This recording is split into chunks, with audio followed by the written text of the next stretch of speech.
ناظرین، پاکستان میں جو سیاست کا خلفشار ہے، انتشار، افراتفری، یہ تو جاری ہی رہتا ہے، لیکن اس کے ساتھ ساتھ جو معیشت کا برا حال ہے، سب کو معلوم ہے کہ ایک سال میں تقریباً دگنی مہنگائی ہو گئی ہے۔ جو چیز 100 روپے کی تھی 200 روپے کی ہو گئی ہے۔ اس پہ مستضاد یہ کہ بے روزگاری بڑھ رہی ہے، کارخانوں پہ کارخانے بند ہو رہے ہیں، موبائل فون بنانے والے 30 کارخانے بند ہونے جا رہے ہیں، اور زیادہ کارخانے اس لیے بند ہو رہے ہیں کہ خام مال باہر سے نہیں آ سکتا، ملک میں زر مبادلہ ہی نہیں ہے۔ 4 ارب ڈالر سے کچھ زیادہ کا زر مبادلہ ہے، جبکہ پاکستان نے ابھی جون تک 4-5 ارب ڈالر جو ہیں دوسرے ملکوں کے جو قرضے واجب الادا ہیں وہ بھی دینے ہیں۔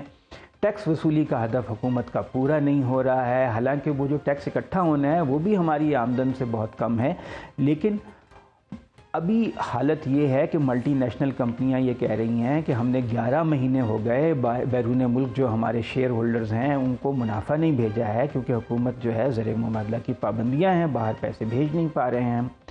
تو یہ جو ساری صورتحال ہے، اور آئی ایم ایف کا جو معاہدہ ہے، جب مفتاح اسماعیل وزیر خزانہ تھے اس حکومت میں تو انہوں نے ایک قسط حاصل کر لی تھی، بحال ہو گیا تھا آئی ایم ایف کا پروگرام، جس سے ہمارے زر مبادلہ کا جو معاملہ تھا کسی قدر لگ رہا تھا کہ سلجھ گیا ہے۔ لیکن اس کے بعد اسحاق ڈار صاحب وزیر خزانہ بن گئے، اور اب تقریباً 7 مہینے ہو گئے، ابھی تک آئی ایم ایف کا پروگرام بحال نہیں ہو پا رہا ہے۔ آئی ایم ایف نے یہ شرط رکھ دی ہے کہ پہلے آپ سعودی عرب اور متحدہ عرب امارات وغیرہ سے جو آپ نے ان کے قرضے واپس کرنے ہیں ان سے تحریری ضمانت لیں، ریٹن گارنٹی لیں کہ وہ آپ کے یہ رول اوور کر دیں گے، آپ کو نئے قرضے تقریباً 5 ارب ڈالر کے دے دیں گے، پھر ہم آپ کو قسط جاری کریں گے۔ وہ اصلاحات کا مطالبہ کر رہے ہیں۔ ہمارے جو یورو بانڈ، سکوک بانڈ تھے، وہ بھی کاغذ کے پرزے رہ گئے ہیں، ان کی ویلیو بہت گھٹ گئی ہے۔ انٹرنیشنل ایجنسیوں نے اس پاکستان کی ریٹنگ بہت کم کر دی ہے۔ یہ ساری صورتحال ہے۔ ہارون صاحب زیادہ گہرائی سے بتا سکتے ہیں کہ یہ جو ہمارا معاشی بحران ہے ختم ہی ہونے کا نام نہیں لے رہا، کوئی بنیادی خرابی لگتی ہے ہارون صاحب اس میں؟ بنیادی خرابی یہی ہے کہ شروع سے ہم قرضوں پہ انحصار کر رہے ہیں، اور فضول خرچی بہت ہے۔ سول سروس کا سائز بہت بڑا ہے، ایف بی آر کا سائز بہت بڑا ہے۔ 35 لاکھ سرکاری ملازمین ہیں، 35 لاکھ سرکاری ملازموں کی اس ملک کو ضرورت نہیں ہے، بتدریج ان کی کیپیسٹی بڑھا کے اس کی تعداد کو کم کرنا چاہیے۔ اس کو زیادہ سے زیادہ 40% کی ان میں سے ضرورت ہے، بہت زیادہ ہے۔ دفتروں میں لوگ عام طور پہ کام نہیں کرتے بالکل۔ تو دیکھیے، دوسرا ہے ٹیکس کلیکشن کا مسئلہ۔ یہ نہیں، اکانومی کا سائز اتنا چھوٹا بھی نہیں ہے کہ حکومت کو قرضے لینے پڑیں۔ قرضے کیوں لینے پڑتے ہیں؟ ٹیکس نہیں ملتا۔ 24,000 دکانداروں میں سے 24 لاکھ دکانداروں میں صرف 30,000 ٹیکس دیتے ہیں براہ راست۔ بالواسطہ تو مزدور بھی دے رہے ہیں الگ بات ہے۔ اس کا کیا مطلب ہے؟ کوئی مانیٹرنگ سسٹم بننا چاہیے نا۔ یہ ایف بی آر کی تو ہم ہمیشہ کہتے ہیں لوگ ہڑتالوں پہ چلے جاتے ہیں۔ جائیں ہڑتالوں پہ جائیں، جہاں مرضی جائیں جی۔ وہ نہ خوف سے حکومت ہو سکتی ہے، جبر سے ہو سکتی ہے، نہ زیادہ نرمی سے ہو سکتی ہے۔ ہمیشہ معاملات اعتدال کے ساتھ، معیشت کے معاملے میں اصول ہی ہے۔ وہ یہ شارٹ ٹرم منصوبہ نہیں بن سکتا، یہ لانگ ٹرم ہو سکتا ہے۔ ہمارے ساتھ ایک ماہر معیشت ہیں، ان سے پوچھیں۔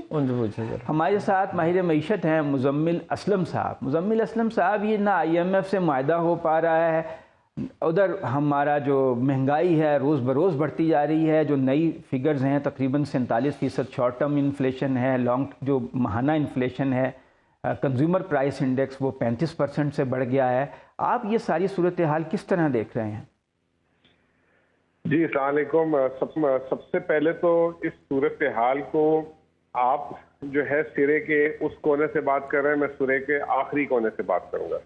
لیکن یہ آئی ایم ایف کا پروگرام ہمارا 30 جون 2023 کو ختم ہونا ہے، اور اس 30 جون میں اب آپ کے سامنے رہ گئے ہیں اپریل، مئی، جون، 3 مہینے رہ گئے ہیں جی، اور 3 مہینے رہ گئے ہیں، اور اس پروگرام کے بھی باقاعدہ 3 ریویو باقی ہیں جو پینڈنگ ہے۔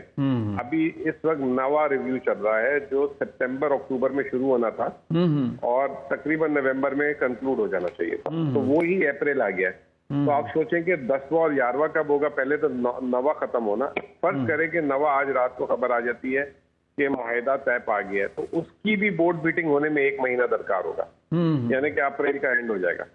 تو یہ اس سے بات یہ سامنے آئی کہ پروگرام تو مکمل کرنے کے لیے دن کم ہے اور ریویو زیادہ ہے۔ ہو سکتا ہے یہ اکٹھے کر لیں سارے 9، 10واں، 11واں ریویو سب؟ نہیں، ایسا نہیں ہو سکے گا، کیونکہ 90 کے جو اعداد و شمار جو ہیں وہ آئی ایم ایف کے سامنے دسمبر کے مہینے کے، اوکے ہاں تو وہ جو ہے بلکہ سپتمبر کے مہینے کے، دسمبر کے بھی نہیں ہے، سپتمبر 2022 کے، ٹھیک ہے نا. تو وہ دسمبر کا جائزہ بھی لینا ہے انہوں نے، مارچ کی سہ ماہی کا جائزہ بھی لینا ہے. ابھی آپ نے افراط زر کی تو بات بتا دی، آپ نے tax collection, I M F نے ابھی ایک منی بجٹ کروایا تھا 170 ارب روپے کا، آپ کو یاد ہوگا مہینہ ڈیڑھ پہلے. ٹیکسز بڑھوائے، بجلی کے بل بڑھوائے، سب کچھ بڑھوایا، اس کے باوجود 350 ارب روپے کا ٹیکس شارٹ فال ہے. اور مارچ کے مہینے میں صرف جو ہے تقریباً 64-65 ارب روپے کا شارٹ فال ہے. اب یہ آئی ایم ایف کا جو جائزہ ہے، جب یہ شارٹ فال دیکھے گا آئی ایم ایف تو کہاں سے ان کو اپروول ملے گا؟ تو کہنے کا مطلب یہ ہے کہ آئی ایم ایف پروگرام جو ہے اب جیسے میں نے کہا کہ وقت کم ہے، ریویوز زیادہ ہیں. اسے نہ ہی سمجھیں پھر ہم کہ یہ ممکن نہیں ہے، کیونکہ صاحبدار صاحب کچھ اشارے تو دے رہے ہیں، وہ کہہ رہے ہیں کہ ہمیں آئی ایم ایف کے بغیر رہنا سیکھنا ہوگا. تو پھر کیا ہوگا اگر متبادل کیا ہوگا؟ اب وہ یہی اشارے کریں گے نا. پہلے تو 25 سال کے تجربے کے ساتھ آئے تھے اور وہ تو کہتے تھے کہ میرے سے زیادہ کوئی ہوشیار ہی نہیں آئی ایم ایف کو، میں سمجھتا ہوں گٹے گٹوں سے سمجھتا ہوں ان کو. اب وہ کہہ رہے ہیں کہ جی جو ہے اب اس کے بغیر رہنا ہوگا. پچھلے دنوں انہوں نے پتلی گلی لینے کی کوشش کی تھی، وہ ڈال دیا تھا کہ 1998 میں جو فرمائشیں آ رہی تھی ویسی فرمائشیں آ رہی ہیں لانگ رینج میزائل کی، جو انہوں نے سینٹ پہ کھڑے ہو کے بول دی تھی بات. پھر جو ہے انہوں نے اگلا بہانہ الیکشن کمیشن والا بھی ان پہ ڈال دیا کہ جی الیکشن کمیشن نے کہا کہ آئی ایم ایف کے معاہدے کی وجہ سے جو ہے ہم بجٹ نہیں پرووائڈ کر سکتے. تو یہ کوششیں تو کر رہے ہیں. اب انہوں نے جو ہے نیا ایک اشارہ دے دیا ہے کہ پلان بی پہ ہم کام کر رہے ہیں، اور پلان بی اللہ جانے کون سا پلان. ویسے ہو سکتا ہے آئی ایم ایف کے بغیر گزارا ہو سکتا ہے اس وقت جو صورتحال ہے؟ دیکھیں جی بات یہ ہے، سیدھی سی بات ہے کہ اگر کوئی چین جیسا ملک آپ کے اوپر ہاتھ رکھ دے تو پھر تو ہو سکتا ہے، ٹھیک ہے نا. لیکن مشکل حالات اس طریقے سے، کیونکہ پاکستان کو ہر سال 25 ارب ڈالر چاہیے. 25 ارب ڈالر پرانے قرضوں کی ادائیگی کے لیے چاہیے. تجارتی خسارہ تو اس سے الگ ہے نا، جو کرنٹ اکاؤنٹ ڈیفیسٹ ہوتا ہے ہمارا. وہ تو باقی خساروں کی تو بات ہی نہیں کر رہا نا. تو پھر وہ ایسے تو کوئی نہیں دے گا. اس کے پیچھے بھی ابھی وہ میں دیکھ رہا تھا، روزہ جب کھولا ہم نے تو وہ وزیر اعظم صاحب اور ان کی جو بھتیجی ہیں وہ کنجراب پاس کی مبارکبادیں دے رہے ہیں. کنجراب پاس کی تجارت تو ایک زمانے سے چل رہی ہے، سردیوں میں ویسے بند ہو جاتی ہے، 8 مہینے وہاں پہ ویسے بند ہو جاتی ہے. کووڈ کی وجہ سے انہوں نے خود بارڈر بند کیے ہوئے، یعنی کورونا کی وجہ سے بند تھی تو وہ تو کھلنی تھی ظاہر ہے. وہ ایسے مبارکبادیں دے رہے ہیں جیسے کوئی پتہ نہیں کتنی، جیسے انہوں نے جنیوا کانفرنس کی مبارکباد دی تھی 10.5 ارب ڈالر. اچھا، تو کہنے کا مطلب وہ جنیوا کانفرنس کے 10 ارب ڈالر آ گئے ہمارے پاس، وہ خرچ بھی کر لیے ہم نے. پتہ نہیں وہ کہاں گئے. وہ تو اخباروں میں اس سے زیادہ پیسے انہوں نے اخباروں کے اشتہارات میں خرچ کر دیے تھے مبارکباد دینے میں. اچھا، تو اس سے آپ اندازہ لگائیں. تو کہنے کا مطلب یہ کہ اب آئی ایم ایف پروگرام جو ہے وہ تو نظر نہیں آ رہا سامنے. اب حکومت جس طرح یہ چلا رہے ہیں کہ حکومت آدھی معیشت بند کی ہوئی، آدھی معیشت کھولی ہوئی ہے انہوں نے، تاکہ خسارہ جو ہے مزید نہ بڑھے، درآمدات نہ بڑھے. اس کا ہم دیکھ رہے ہیں فال آؤٹ، اسمگلنگ ہو رہی ہے، لوگ ملک سے باہر سرمایہ. اچھا، یہ کہہ رہے ہیں کہ ابھی شرح سود جو ہے مزید بڑھنے والی ہے. ڈان کی میں نے رپورٹ دیکھی کہ وہ کہہ رہے ہیں کہ مزید 200 بیسس پوائنٹ بڑھے گی. بعض لوگ کہہ رہے ہیں 400 سے 500 بیسس پوائنٹ بڑھ جائے گا. 20% تو پہلے ہی شرح سود ہے، جو کہ انڈیا میں شاید 6.5% ہے. تو یہ اگر 400-500 بیسس بڑھ گئی تو پھر کاروبار کون کر سکے گا اتنے زیادہ شرح سود کے اوپر؟ نہیں، سب جن کے پاس سرمایہ ہے وہ بھی بینک رکھ کے بیٹھ جائیں گے. تو کاروبار چھوڑیں، روزگار کیسے ملیں گے پھر؟ بات یہ کہ اب میرا جو ہے نا اس میں ویو یہ ہے کہ یہ 4 اپریل کو یہ جو مانیٹری پالیسی ہے اس میں حکومت اس چیز کا فیصلہ کر کے جائے گی کہ اگر ہم آئی ایم ایف پروگرام کو ہوتا ہوا نہیں دیکھ رہے تو ہو سکتا ہے کہ شاید اس میں یہ نہ بڑھائیں. اگر یہ فیصلہ ہوگا، اگر انہوں نے یہ آخری اٹیمپٹ کرنی ہے کہ آئی ایم ایف کو کنونس کرنے کے لیے یہ کام کرنا ہے تو پھر ہو جائے گا. تو میرا اپنا خیال یہ ہے کہ یہ اب پہلے والی صورتحال نہیں ہے کہ یہ 2% 3% بڑھنے جا رہا ہے. اگر حکومت کو لگ رہا ہوگا کہ نہیں آئی ایم ایف پروگرام ہو رہا تو شاید ہو سکتا ہے کہ یہ اس سے گریز کر لے. تو اب یہ ڈیپینڈ کرتا ہے.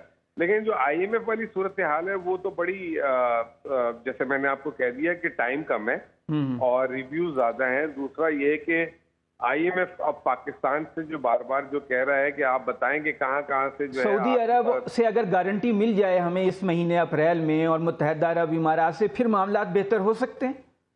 دیکھیں یہ تو آپ آپ اور یہ بات کر رہے ہیں، یہ 30 جون تک کی بات کر رہے ہیں. 1 جولائی سے پھر نیا میٹر شروع ہو جائے گا، 0 میٹر ہو جائے گا. 24 ارب ڈالر، 25 ارب ڈالر پھر واپس یقین دہانیوں کے لیے انہیں ممالک کے جانا پڑے گا. یہ ممالک بھی آخر مطلب کوئی وہ ہوتی ہے، عزت نفس ہوتی ہے، اور اسی کی وجہ سے شاید روکا ہوا. تو وہ تو کہتے ہیں ہمارا تو کہنا ہے عزت آنی جانی چیز ہے، بندہ ڈھیٹ ہونا چاہیے. ہاں تو بس وہی چل رہا ہے. تو وہ ڈٹائی چل رہی ہے ابھی تک تو فی الحال. لیکن جو میں آپ کو ایک جو اہم بات کرنا چاہ رہا ہوں وہ یہ کرنا چاہ رہا ہوں کہ دیکھیں اینی ہاؤ یہ 30 جون چلے آپ گھسٹ پھسٹ کے جیسے بھی یہ گزار لیتے ہیں. 1 جولائی کو اگر آپ کے رائے میں پروگرام نہیں ہوا تو آپ کا اگلا سال ملک فائنینشلی تو نہیں چل سکتا.